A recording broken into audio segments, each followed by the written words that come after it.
कहानी है एक महानायक की। ये कहानी है एक महान धनुर्धर की। ये कहानी है एक महान योद्धा की।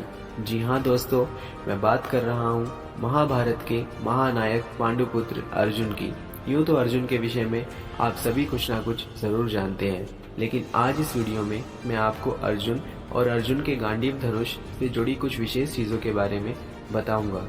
तो मेरी आपसे प्रार्थना है कि आप इस वीडियो को शुरुआत से लेकर अंत तक जरूर देखें। दोस्तों, कहा जाता है कि अर्जुन के बाणों का वेग इतना तीव्र था कि उनके हाथों में कोई सामान्य धनुष टिक नहीं पाता था। उनके हाथों का वेग कोई सामान्य धनुष सहन नहीं कर पाता था और अक्सर टूट जाया करता था। यही वजह थी कि सामान्य धनुष की जगह अर्जुन गांडीव धनुष का प्रयोग करते थे। क्या आपको पता है कि गांडीव धनुष की प्राप्ति अर्जुन को कैसे हुई?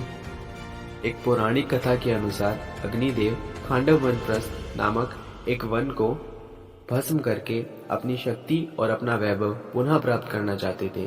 उसी वन में तक्षक नामक नाग भी रहा करता था, जिसे इंद्रदेव का आशीर्वाद और वरदान प्राप्त था कि वे उसकी और उसके वन की रक्षा करेंगे। इसी वजह से अग्निदेव उस वन को भस्म नहीं कर पाते थे।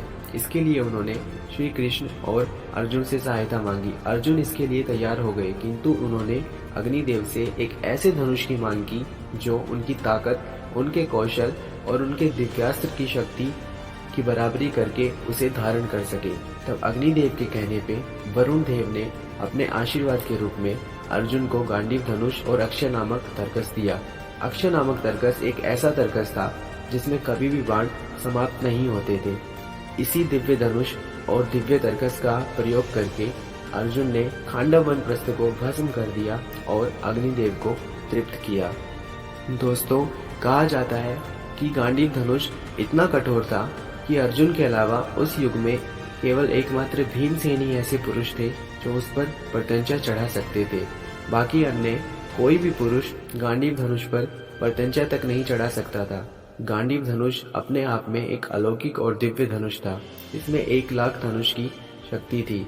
इसमें 108 प्रत्यंचाएं थी।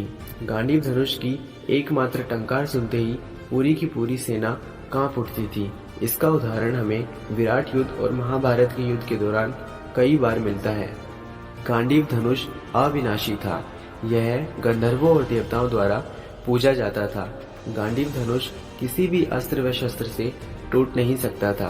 गांडीव धनुष एक महान और शक्तिशाली धनुष था। इसीलिए अर्जुन को गांडीवधारी अर्जुना भी कहते हैं, क्योंकि अर्जुन ही गांडीव को धारण किया करते थे। तो अर्जुन को सव्यसाची भी कहा जाता था, क्योंकि अर्जुन दोनों हाथों से तीव्र गति से बाण चलाने में सक्षम थे। आप जानते हैं कि महाभारत के युद्ध के उपरांत गांडीव धनुष का क्या हुआ? एक कथा के अनुसार जब द्वापर युग का अंत होने वाला था, तब श्री कृष्ण बैकुंठ की ओर चले गए और द्वारका नगरी समुद्र में पूरी की पूरी डूब रही थी। तब द्वारका के लोगों को बचाने के लिए श्री कृष्ण ने अर्जुन को कहा। तब अर्जुन अपने गांडीव धनुष पर प्रत्यंचा चढ़ाने में सक्षम नहीं था और न ही अपने दिव्यास्त्रों का प्रयोग करने में सक्षम था। अर्जुन को पता था कि वेद व्यास ने उसे यह सब बताया है कि एक ऐसा समय आएगा जब वह यह करने में सक्षम नहीं होगा। तब उसे समझ लेना चाहिए कि अब उसका इस पृथ्वी पे कार्य समाप्त हो चुका है। सेवानिवृत्ति के बाद पांडव हिमालय की ओर चले गए। वहां पर मार्ग में अग्निदेव ने अर्जुन से गांडीव धनुष को वरुण देव को लौटाने की बात कही, क्योंकि वह धनुष देवताओं का था। तब अर्जुन ने वह धनुष वापस वरुण देव को लौटा दिया। उम्मीद करता हूँ दोस्तों, आपको मेरी यह वीडियो पसंद आई होगी। धन्यवाद।